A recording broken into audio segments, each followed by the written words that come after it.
Hit the ground running with the most revolutionary personal training program ever developed. The National Academy of Sports Medicine, the #1 choice for fitness professionals, makes it quick, easy, and affordable to learn on the go. Be your own boss and start transforming lives from 9 to 99 with the all-new certified personal training program only at NASM.org.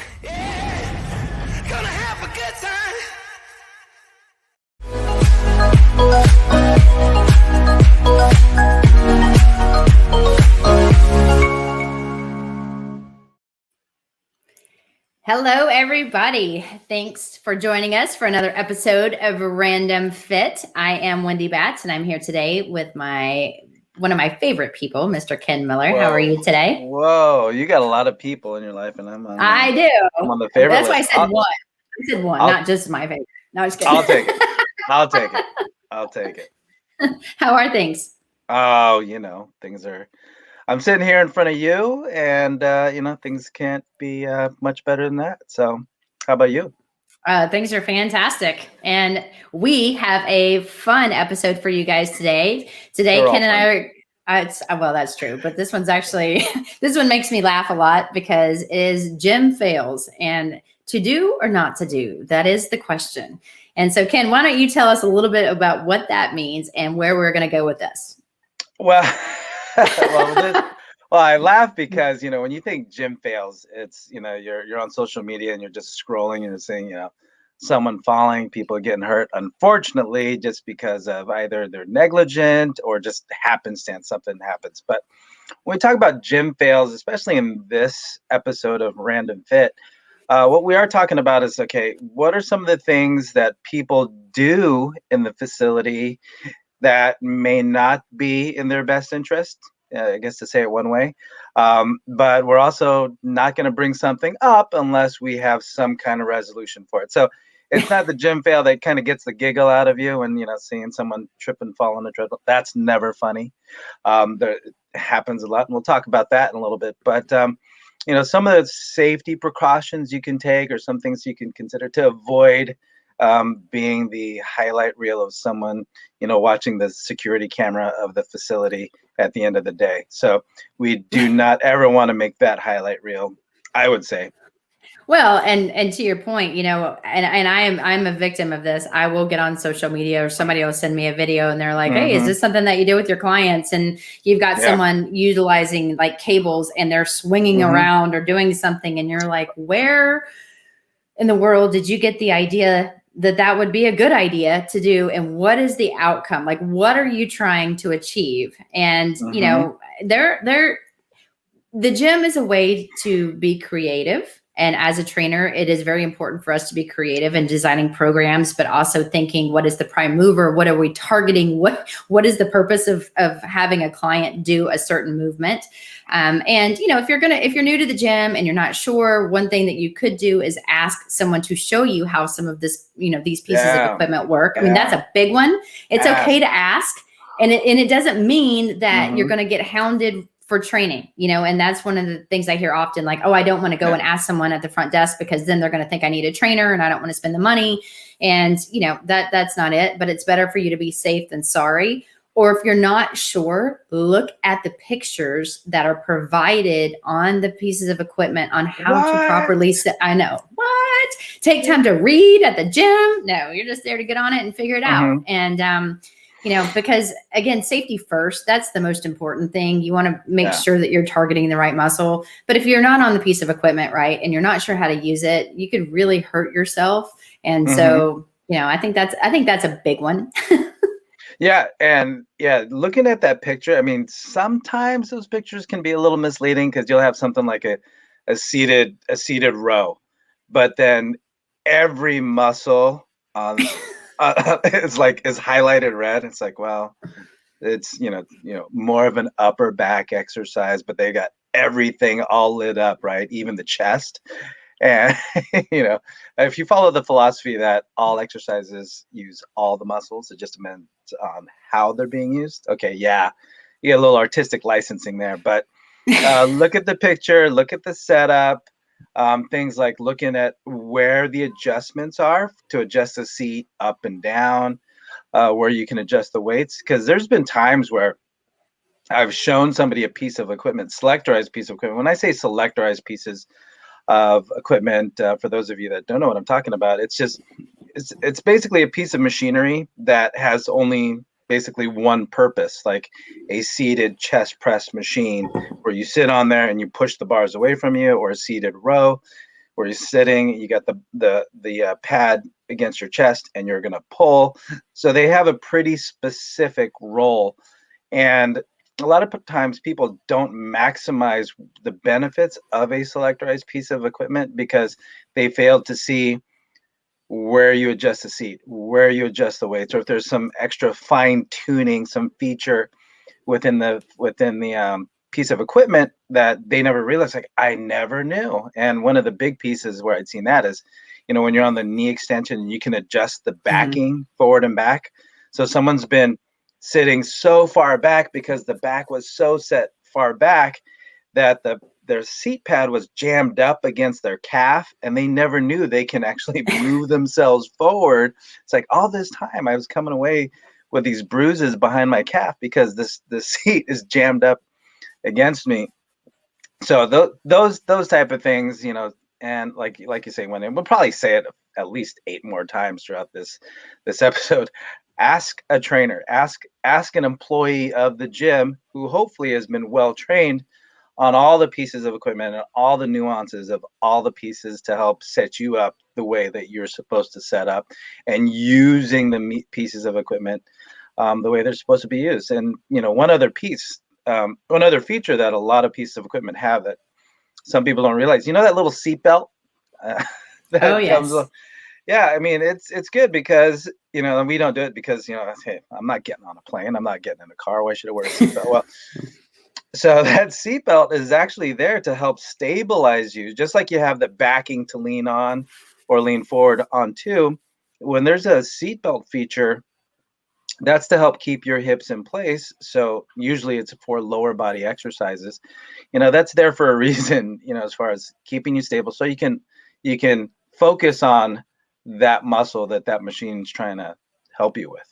Yeah, and oftentimes people are like, I'm not going to use the belt because I'm stabilizing myself. I'm working on my stabilizers. And if you can maintain proper alignment and you don't have the weight so heavy, then absolutely. However, if you're loading, let's say a knee extension, so you're sitting down on this fixed piece of equipment, and I'm using that as an example, but you're lifting up and your glutes are coming off of the back end, you're arching your back, you're doing all kinds of stuff. It's like, well, what exactly are you trying to achieve? And to me, that is a big gym fail. Like, just know what you're trying to target, understand what you're trying to do, maybe lower the weight, slow it down a little bit.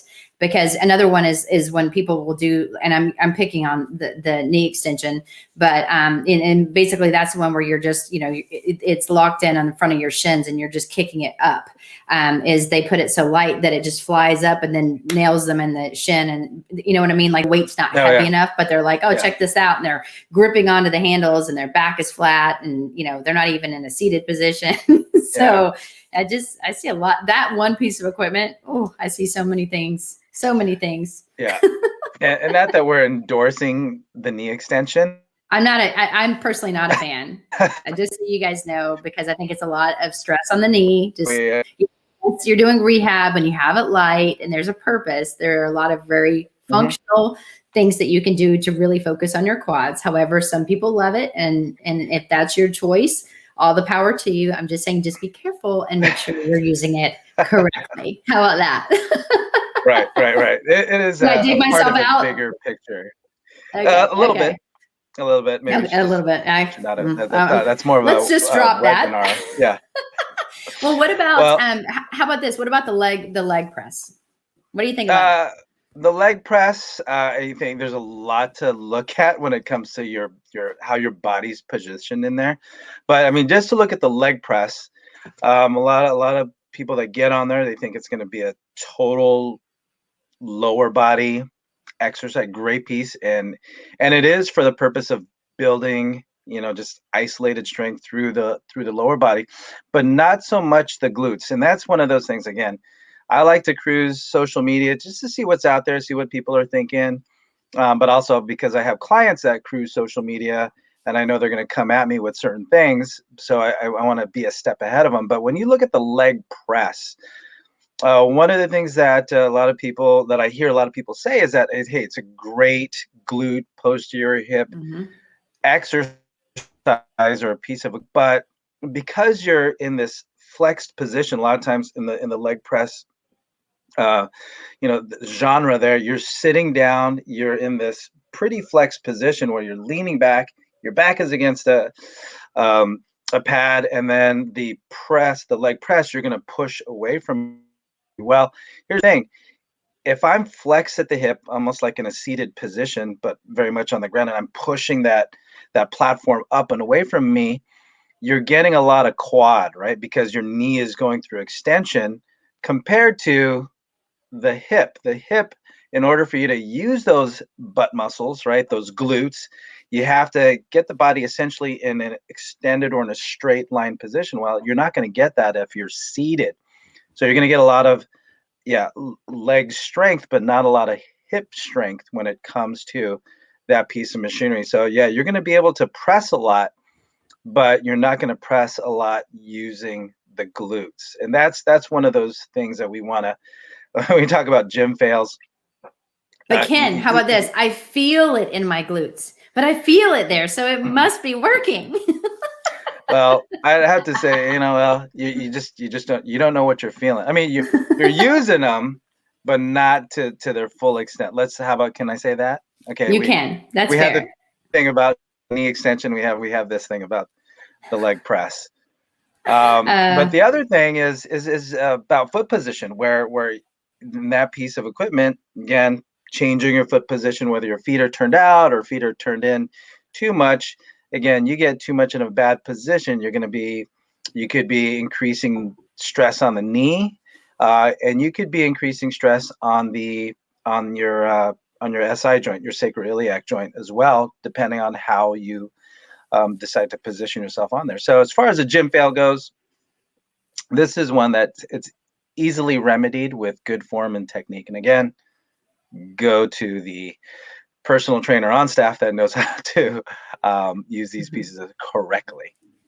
Yes, and if you guys are just joining us, we're talking about gym fails to do or not to do. I'm not saying don't do any of the stuff we're talking about. Yeah. We just want you to be aware of what you're doing and have a purpose and understanding what you may be targeting and what you may not. So, for example, on the leg press, you're focusing on front of your legs, focusing on your quads. It is an unbelievable. I love the leg press, and I think it's great. We've used it in rehab all the way up to the performance level. So I'm a big fan. Plus, there are some where you do come out of hip flexion. So you press and you're almost like in a lying, straight position. So there are some different ones out there. It's just don't think that if your hips are still bent, you're not really focusing as much on the glutes. And so, but that brings us into thinking about the hamstrings. And the hamstrings, again, is a muscle that is very, it can be very underactive, so very weak in a lot of individuals because people are seated so much throughout the day now. And, so it is a muscle that you want to focus on, or lengthening the hips and strengthening the hamstrings. So an easy piece of equipment for people that don't want to do more functional type exercises is to utilize some of the pieces of equipment. And one of those is when you're laying or in a seated position and you put the pad over your quad, so over the top of your leg as well as on your shin, and your legs are extended, and then you curl them back. So your heels are going back towards your butt, basically. What kills me is, think about what we're trying to focus on is the hamstring. So anytime you bend your knee, you are focusing on that muscle. However, if your feet are turned out, that's another very common compensation. And there's a very small muscle that is called the short head of your bicep fem. So when you turn your feet out and then you curl back, you're actually targeting more of that specific muscle versus more of the inside of your hamstrings. So when you're doing that, make sure your feet are pointed straight ahead. And then also you can slightly even turn them in a little bit if you want to get more of the inside of the hammy. But it's just very, very important that, don't try to put the weight up so heavy that you're just, your feet are going out and you're using everything in your power to bring it back. Think about positioning, think about controlling the movement, try to keep those feet straight, and it can be an exceptional exercise. But I see that one it often gets misused and it's painful to watch. So I just wanted to throw that one in there. Or of course, if you're laying on your stomach and doing the same one where you're holding on, so your face is like, ooh, that's another thing you guys think about, cleanliness. So you've got your towel down, hopefully, and your face is like on the the bench portion, and you've got your legs on the back, and you're going to curl your knees up. Your feet up towards your glutes. So you're doing it in a face down position, also known as the prone position, if you will. And then people are arching their back. They're doing everything they can to get that really, they put too much weight on it. So just control the movement. Don't arch your back. Don't give the back a break. Have the hamstrings do what they're supposed to do, which is bend the knee. Just bend the knee. Bend the knee. Yeah, save the low back. And focus on the hamstring. That low. I mean, unless that's the MO, right? So with the prone leg curl, it's just that's a bigger. If there was any one correction I would have to make on that piece of equipment, it is that low back arch. Just because, I mean, you're a lot of times there's that bend in the piece of equipment, so you are prone, but you're not totally flat. A lot of times they'll put that little hinge in there, but that takes out the hips a little bit, but it also puts the low back in a position to where it's easily recruitable. So as far as that goes, you're going to get a lot of hamstring work. But again, as Wendy and I are both, personal trainers in the field, make sure it's a part of a bigger picture. Again, when we talk about selectorized equipment, it does have its place when it comes to muscular development, and we're not saying don't do it. Just know that when you are putting your body in a position where you have to commit to what the machine is telling you to do versus what the body wants to do, you have to exercise a little extra control when it comes to managing these gym fails, and the prone leg curl winds up being a big one. So I guess go ahead. I was going to say, so I've got one for you, and I'm going to let you answer this one because, and you know why. So, Ken and I hang out very often, not only to talk about the podcast, but because we both do a lot of work for NASM, we actually get to travel still. And we have a very amazing, he's an amazing individual, but we actually got in an argument about this. When you're in a squat rack, Ken, why don't you tell the world here, because the world's listening to our podcast, by the way. Yeah. So tell the world, what way should you face in the squat rack? And if you have a spotter, where should they stand and why? And this is, and it's funny because you're giggling, and from the standpoint that it just doesn't happen to friends of ours, people that we know. But this is one of those things when you're in a facility that has a squat rack, and you have those J hooks, and that's where the bar sits, especially when you're approaching the rack to do something like a squat. So you want to approach the rack, the bar on that. You want to face the rack when you are addressing the bar, as well as when you're going to re-rack the bar. So you want to face that big piece of support equipment, and you don't want to face out, because if anything happens, everything is going to go forward, right? Because that's the way we're going to fold. But also, a lot of times when you have the supports, they're going to be right under the rack as well. So you want to face the piece of equipment if you're the exerciser. Plus, that gives your spotter a chance to help support you from behind. And if there's any place that they can help you, it's more in that forward position facing that piece of equipment. So so there is a big safety issue there, and we giggled because we had a good laugh about it. And but it's funny because Wendy, after we had that little interaction and we had that little debate on how to use that piece of equipment, the one thing is that I saw that happening in my own life and when I came back home. So it's like, oh, okay, it's not an isolated. It's not very intuitive, I don't think. I mean, no, It's and everybody had a really valid point, you know, so you can make an argument. not However, everybody. No, not everybody had a valid point. well, we're going to say that everyone made great points. We didn't say that they were right points, but they made great points, and in their mind, it was, you know, they were right. So just, you know, and every piece of equipment is going to be different. You know, Ken, I know that you often see the Smith machine. Why don't you talk about that one too, because they're kind of related. So when we're talking about the J hooks and everything. Yeah, and when we talk about a Smith machine, basically it's a bar that is on rails, and depending on the brand of the machine, again, it's just a bar that pretty much goes up and down, guided by ball bearings for smoothness. And the thing about it is that you are the bar, instead of having to take a free weight bar and put it on a hook for support, wherever that bar is using that Smith machine, you just have to turn the bar and the hooks will catch onto the machine. So that's the one thing we want to make sure that we know. So whether you're doing it with a squat or using it for a bench press, if you get stuck, it's just as easily supportive from a safety standpoint just to turn your wrists and hook the bar. So the thing that whether your body is under the rack or sitting outside the rack, basically you just need to know where the hooks are going to turn, because I've seen on more than a few occasions that somebody turns and it's not catching, and therefore the bar is still putting stress on their body.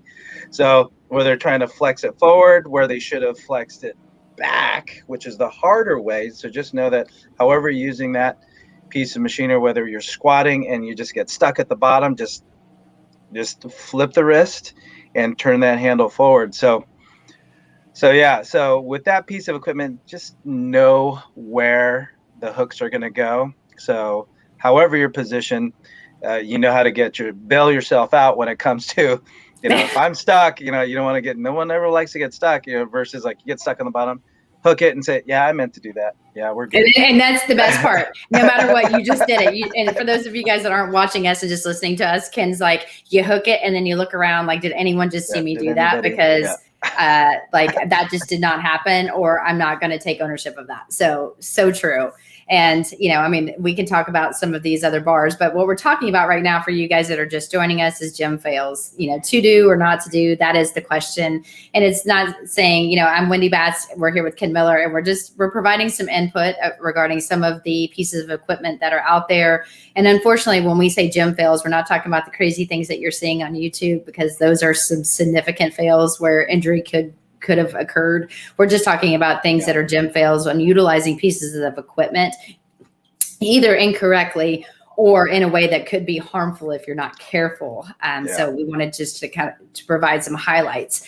And, that kind of brings back to one that often we take for granted, which would be just the treadmill. And, unfortunately, I've seen this. Somebody will do like sprints on a treadmill, and they hop off and they step off of the treadmill, like to wipe themselves down, or they're giving themselves a 30-second rest before they hop back on, and they leave the belt running. And somebody might not have seen them hop off, or they might have assumed that they were done, and they get on and they stand on the belt and it's going very fast. And unfortunately, I've seen this happen personally, which is unfortunate, but they take a hit hard because that belt was going. And, unfortunately, it's the person that left it running. It's their fault. However, you would just want to be aware of your surroundings. So make sure that the belt's not on when you step on it. But I tell everyone just to step on the running boards anyway, and then kind of tap on the belt just to make sure that there's no movement going on.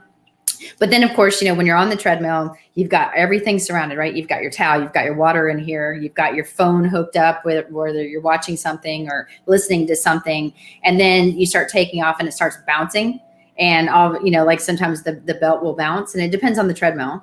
But if it does that, then all of a sudden the phone goes flying off, or like you're just things that you don't think about. And then unfortunately that phone goes and flies back and either hits a piece of equipment, it breaks, or someone steps on it, or it scares people because they hear this big thump. So, that's another big one. So just be aware, be careful. Yeah. Well, if you're like me too, if I'm at the gym, I've got my earpiece in, my music's going, or audiobook or whatever I'm listening to, and the volume might be up there, so you don't hear the treadmill a lot of times, especially with today's tech. If it's a well-maintained piece of equipment, a treadmill is not loud. So if your focus and attention is someplace else, like you're just looking at the screen or at the monitor, you're not looking at the running treadmill.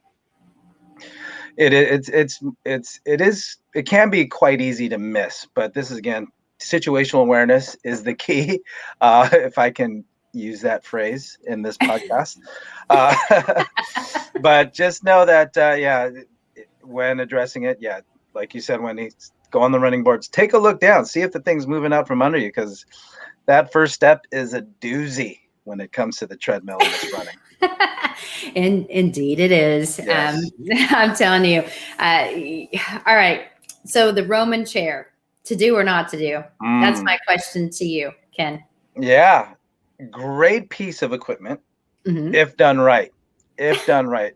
So for those of you that don't know what a Roman chair is, because I've seen, Roman chairs put in different situations. The one we're talking about, it's a padding, or it's basically a hip extension exercise used for extending the hip. You're gonna secure your lower leg or your ankles against the pad as you lean forward, and you have this padding that goes right across the front of the thigh, which is going to allow you to lean forward, hinge at the hip, so that for you to do the exercise correctly, you're going to extend the hip and straighten out your body. And this is one of those that when I've worked with people, or people have actually come to me and ask, hey, how to use that piece of equipment, because I can't do that thing without my back hurting me. And when you ask them, okay, well, show me what you're doing. Well, a lot of times what they'll do is they'll come in and they'll flex their spine, or they'll come up and the first thing they do is they'll arch their low back. Well, it's a great hip strengthener, right, to get into hip extension. But a lot of times they won't have the ability to stabilize and control their spine, so they're going to arch their back to get into that extension. So they might start or maybe even end off with a low back arch, or go maybe too far into extension to where it's all low back extension. But it can be a great hip exercise if done correctly. Now, the other thing I'll say on top of that is that foot position or hip position does matter. So if your feet are turned out, which puts your hips in what we call an externally rotated position, so you're turning your hips outward, you think you're using your glutes, but you wind up putting more emphasis on those hip rotators. And as you mentioned before, Wendy, that the outer hamstring area starts to become a little bit more used than you want, taking away from using your hips. So again, on top of the low back, watch out for what's happening at the outer part of the hamstring, all right? Especially if the goal here for you, and again, one of the pictures that you'll see on this piece of equipment is a picture of someone's glutes and hamstrings as far as the muscles that it'll emphasize. So if you arch your back, if you turn your feet out, you're not going to be getting the benefit that you need. So, and unfortunately for a lot of people, it's going to come at the cost of low back pain and maybe even some knee pain if you do it incorrectly. So that is one you want to be wary of, or be more aware of how you can use that one properly. Yes. And that's a big one. And another one that I wanted to talk about too, and we kind of just mentioned this before, is if you're going to lift heavy, have a spotter. Have a spotter, because like you said, when you were doing the Smith machine, you can bail. You can just turn your hands and you can bail, and you're going to save yourself from injury. But unfortunately, what I see is people will load this bar, and you guys, I'm telling you, if you played a sport when you were younger and you're getting older like me, we may not be able to lift as much as we could when we played a certain sport, or, male and females. I'm not just picking on the guys that used to play football and I used to, squat this and I can still do it. And let me show you. And then they get there and they start arching their back and they can't lift the weight, and then they're in trouble. And that's when we see all these crazy things on video. But it's important to have a good spotter and really think about what you're trying to achieve, and talk with your spotter on exactly what you're trying to do and where you think you may fail and you may not know. And and start light. That's a big one. If you're going to use a bar, start light and then work your way up. Because sometimes people don't remember that the bar is weighted and you're already weighted anywhere from 45 pounds and up, depending on the bar. So they're like, oh, I can lift this amount. But I'm like, are you including in the bar or not? And they're like, well, I don't know. And so, so just remember that too. And, so you want to make sure that the bar is loaded evenly.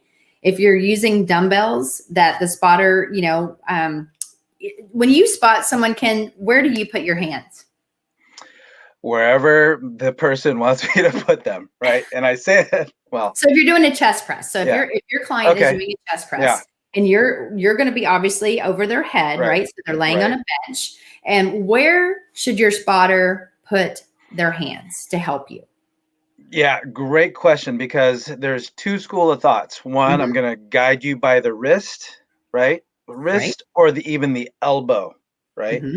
The other school of thought is to assist them through the dumbbell. So if they're using a dumbbell chest press, then through the dumbbell, or if it's a bar, that's a different game altogether, right? You're going to assist from the bar, but just make sure whatever your school of thought is, just be in agreement with the person that you're helping. So if I'm the spotter and I'm helping you, right? The first thing I'm going to ask is, how would you want me to spot you? What's your preference? Where do you feel most comfortable? Because that's it. It's like if you just, push up through the elbows and help me up that way and get me past that sticking point, that'll be awesome. Or some people say, hey, you can guide me through the wrists, maybe the bottom part of the wrist, right there into the hand, and pull up that way. You just don't want to ever squeeze or manipulate their body while they have. So, and a lot of times if you squeeze the wrist, that'll kind of take some of the strength away from their grip. So you don't ever want to squeeze them into that better position. And I also know guys that prefer getting spotted through the implement itself. Also from the standpoint that if things don't go your way, you can help them bail out from that standpoint. So, but ideally, you are just spotting them through an area of weakness that they can actually finish the set. But it's also your responsibility as the spotter is to say, okay, one more and we're good, bro. That's it. Right. So whatever you're doing, just agree, have a common ground on how things are going to go if someone gets stuck. Yeah. And how do you bail? I mean, like if you're like, that the form is going bad, and if you've got dumbbells and it's like, okay, if you're the spotter and on the second rep, you're lifting more than you should be. Cause again, you're supposed to help guide them and then help them down safely in order to get to the finished position, in order to either put the bar down or the weights down. If you're lifting more than it's too heavy, and you're going to have to talk to the person and say, hey, listen, I did more of the work than you did. So let's drop the weight. I think that's important to actually talk to your spotter, not only on positioning, but then also make sure that, that the weight makes sense. And, there's one other one that I wanted to talk about, because unfortunately I see this is a huge gym fail, before we end this amazing podcast. But when people use resistance bands, oh yeah. So we have all of the hooks around our facility, and we use super bands, and we use bands with handles. We use a bunch of different bands in different ways. And unfortunately, when some people come in and they are wanting to use some of the bands, I think it's great. However, remember that if you are using, let's say a press with rotation, or like some kind of like Palloff press with maybe a small rotation. For those of you guys that doesn't know what that is, you're bringing your arm straight out towards your stomach and you're slightly rotating to one side with your arm straight. It's fantastic for your core. It's fantastic for stabilization of the shoulders. However, when you're done, don't just let it go. I have seen people let it go instead of like slowly bringing it back and then setting it down nicely. And unfortunately, it's you got to think there's others around you that can actually hit someone. It makes a huge noise. It scares people. Just be nice to the bands and just respect the bands. The bands are there. They're fantastic. Just use them correctly. Take tension off, walk towards just walk the band towards the anchor point. Towards the band. Walk towards the band. And, and if you're helping somebody and there is no anchor point and you're the one holding the center of the band while someone's pulling on it, don't just let go, because that's going to not feel good on somebody. So But I also say if you're the anchor, if you're holding onto the band, use two hands. Nothing wrong with using two hands, right? The one thing, it doesn't take that much for, just to slip out of your grasp. So if you have that two-handed approach, which we always teach in our workshops, no one's going to get hurt, because we've seen it happen. One of our instructors, it's just someone just let go, and he got the band right on the bridge of the nose, I think is what happened. So yes, I've had that happen to me. And unfortunately, the bands will break sometimes, and you can't help that. I mean, obviously that's out of your control, but also make sure that the bands that you're using as a trainer, or even as yourself, just look at the bands and make sure that they're not wearing it or starting to get a hole in it and say, hey, I'm going to finish this off. Like not a good idea. That's and just then housekeeping. I know one other one, Ken, why don't you talk to us about the hook. Talk to us about a cable pulley machine, because this is a big one. And then, So when it comes to cable machines, nothing is worse than you walk up, let's say, to the seated lap machine, the pull down, and you're looking to attach your favorite piece of handle on there, but there's no carabiner. So for those of you who don't know, the carabiner is just the hook that you attach the attachment or the handle on. And the reason why I bring that up is because sometimes if the carabiner isn't zip tied to the cable, it'll travel with the handles itself. And then now you have this perfectly open piece of equipment, like, time to get my row on. And you look for the carabiner and it's not there. You're looking around. So now you have to like scour around, look at the accessory box, see what's there. And then you have to put that on there. So that's a gym fail, because you just ruin someone's day, because here they are. Not just that. Think about someone that's my height. So guys, keep in mind when you're vertically challenged. You're tall. Oh yeah, so tall, and the cable's up high, and then you're trying to get the hook on it in order to put the piece of equipment on. It's it's just not always that fun. But it's a pain. It's a pain. But yes, a very big one. So, just remember to do or not to do, use the equipment like you're supposed to. I think that's the big takeaway. Ask questions. That's a big one. If you're not sure, again, think of safety first. We're here to help protect your body, protect your joints, and hopefully help you maximize your workouts. So if you're like feeling something and that little image isn't lit up, you're probably not doing it right. Or if you're feeling way more muscles than the little body parts are showing you, probably still not doing it right. But it's okay to ask questions. I mean, I think that's the big thing. So hopefully there shouldn't be any more gym fails, because everyone's going to listen to this podcast, Ken, By the tip of the iceberg, I think, really. There's a lot of stuff out there. Maybe it's part two. Part two is in order. Never know. Yes. Well, today's been fun, as always. As it is for me. So thank you, everybody, for joining both Wendy Batts and me, Ken Miller, for this episode of Random Fit, where we just discuss gym fails, to do or not to do. That is the question. And if you like this episode and other things that we've talked about in our previous episodes, please like, follow, share, download, and we look forward to bringing you future interesting Random Fit facts through this podcast of ours. So thank you, everybody, for joining us. We enjoyed our time together. We hope you guys had a good time listening to us on this topic. So until next time, everybody, take care and be well.